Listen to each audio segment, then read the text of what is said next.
औज़ु बिल्लाहि समिअल अलीम मिनश शैतानिर रजीम मिन हमज़िही व नफ़्ख़िही व नफ़्सी। हज़रत यहया अलैहिस्सलाम के मरातिब। अल्लाह तबारक व ताला यहया अलैहिस्सलाम की पैदाइश की खुशखबरी देता हुआ फरमाता है सूरह आले इमरान की आयत नंबर 39 में, यहया सरदार अफत माब और सालेहीन में से अल्लाह के नबी होंगे। हजरत यूसुफ अलैहिस्सलाम के मरातिब। अल्लाह तबारक व ताला फरमाता है सूरह यूसुफ की आयत नंबर 24 में, बेशक यूसुफ हमारे बरगजीदा बंदों में से हैं। हजरत अबू हुरैरा रज़ी अल्लाह ताला अन्हु कहते हैं, सही बुखारी और सही मुस्लिम की हदीस है, रसूल अल्लाह सल्लल्लाहु अलैहि वसल्लम से सवाल किया गया, लोगों में सबसे ज़्यादा बाइज्जत कौन है? आप सल्लल्लाहु अलैहि वसल्लम ने फरमाया, जो सबसे ज़्यादा अल्लाह तबारक व ताला से डरने वाला हो। लोगों ने कहा, हम आपसे यह सवाल नहीं कर रहे हैं। आप सल्लल्लाहु अलैहि वसल्लम ने फरमाया, तो फिर यूसुफ हैं जो अल्लाह के नबी हैं, नबी के बेटे, नबी के पोते, खलीलुल्लाह के पड़ पोते। दूसरी रिवायत में है, इस तरह है कि करीम वह है, यानी इज्जत वाले वह हैं जो करीम के बेटे, करीम के पोते और करीम के पड़पोते हैं, यानी यूसुफ बिन याकूब बिन इसहाक बिन इब्राहीम अलैहिस्सलाम। अलगर्ज अल्लाह तबारक व ताला ने बाज रसूलों के बाज दर्जात को बजरिया वही हमें बता दिया। हमें बस अल्लाह तबारक व ताला ही के अल्फाज में उन रसूलों के दर्जात का बयान करना जायज़ है। अम्बिया अलैहिस्सलाम का बाहिमी मुकाबला करना जायज़ नहीं। फिर अल्लाह तबारक व ताला ने ईसा अलैहिस्सलाम का ख़ास तौर पर जिक्र किया। अल्लाह तबारक व ताला फरमाता है, व आतैना ईसा इब्न मरियम अल बय्यिनात व अय्यदनाहु बिरूहिल कुदुस। हमने ईसा बिन मरियम को खुले दलाइल मोजज़ात दिए और रूहुल कुद्दूस से उनको कुव्वत व मदद दी। रूहुल कुद्दूस हजरत जिब्राइल अलैहिस्सलाम को कहते हैं। उन अल्फाज की तशरीह तफसील के साथ सूरह बकरा की आयत नंबर 87 में बयान किया जा चुका है। ईसा अलैहिस्सलाम के मेराज मौजज़ात की तफसील हम इंशाअल्लाह सूरह आले इमरान की आयत नंबर 49 की तफसीर में बयान करेंगे। फिर अल्लाह तबारक व ताला फरमाता है, व लौशा अल्लाह मक़ततलल्लज़ी। अगर अल्लाह तबारक व ताला चाहता तो अम्बिया अलैहिस्सलाम के मुताबिईन उनके वफ़ात के बाद, जबकि उनके पास खुले दलाइल पहुँच चुके थे, न लड़ते। लेकिन अल्लाह तबारक व ताला की मईशत यही थी कि वह लड़ें। उन्होंने अपने अंदर ऐसी शिफात पैदा कर लें और ऐसे अमल करते रहें जिनका लाजमी नतीजा जंग व जद्दाल था। उनमें से एक तो यह बात थी कि वलाकिन नख्तलफू,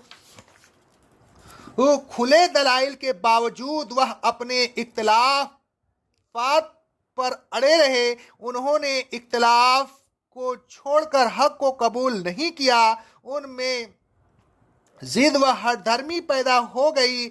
जिद व हठधर्मी का लाजमी नतीजा यह है कि आदमी हक को कबूल नहीं करता, और जिद व हठधर्मी का नतीजा ही है जिसको अल्लाह तबारक व ताला अपनी मोइशत करार देता है।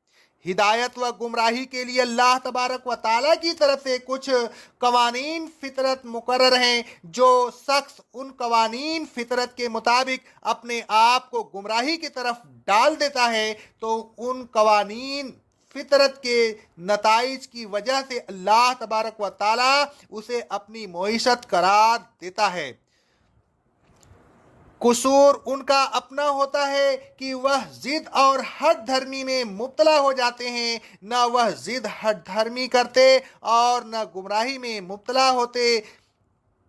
होकर बाहिमी जंग व जद्दाल करते। बहरहाल यही होता है। मिनहुम मन आमना, बाज लोग दलाइल को देखकर ईमान ले आए, हक को कबूल कर लिया, लेकिन वह मिनहुम मन अन कफर, बाज लोगों ने दलाइल को तस्लीम नहीं किया बल्कि उनका इनकार किया और इख्तलाफ जारी रखा, इख्तलाफ के साथ आपस में जंग भी करते रहे। अल्लाह तबारक व तआला फरमाता है, वलौ शाअल्लाहु मक़ततलू, अगर अल्लाह चाहता तो जंग न करते।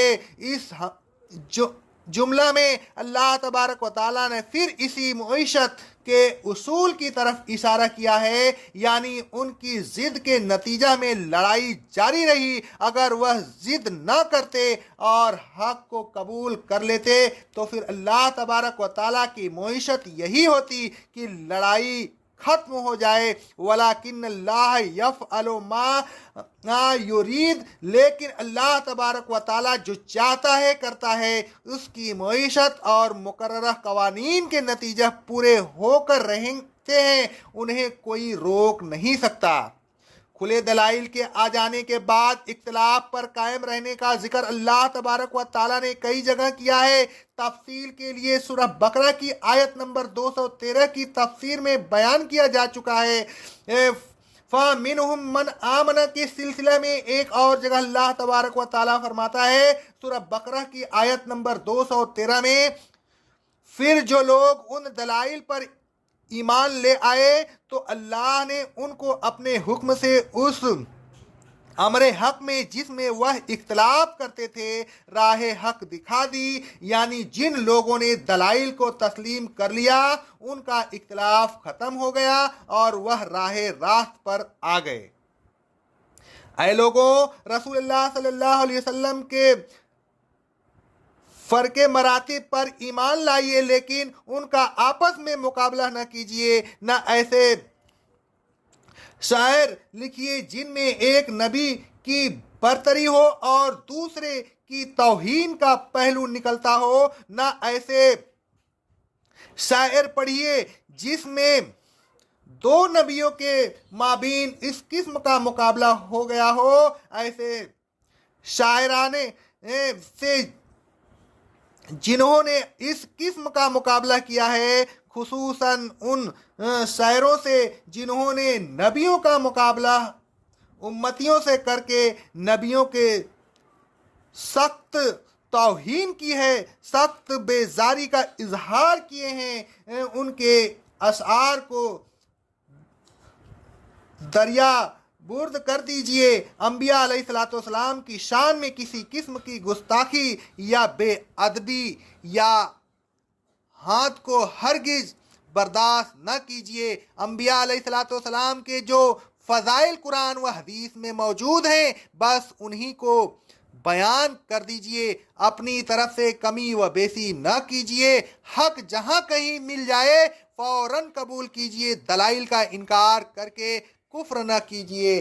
कौलु कौली हाज़ा, अस्तगफिरुल्लाह अस्तगफिरुल्लाह अस्तगफिरुल्लाह।